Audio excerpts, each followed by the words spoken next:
Liburugintzaren azterketa izan zen, Juan Mari Torrealdearen ibilbideko ikerketa lerro nagusia, zentzuraren gaiarekin batera.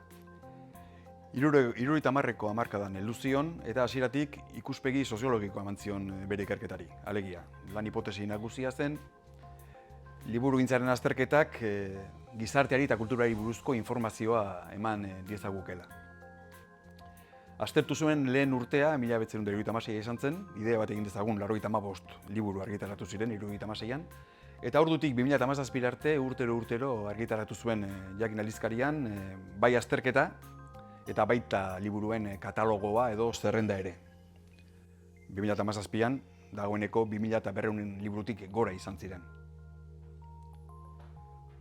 Jakinen argitaratutako artikulu hau ez gain, hamarkadetan zehar beste hainbat argitalpen ere osatu zituen, liburu formatuan, adibidez, Euskal Idazleak gaur, 77an, Euskal Herriko milaka etxeetara iritsi zen liburua.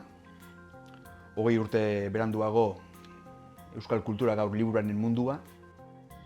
Azpimarratzekoak baita ere, 80ko hamarkadan 5 liburukitan, 20. Mendeko liburuen katalogo osoa argitaratu zuela, eta azkenik aipa dezagun, 2009an Euskaltzaindian sartu zenean, sarrera hitzaldian, bere bizitzako amets edo proiektu kuttunenetako bati buruz hitz egin eta idatzi zuela.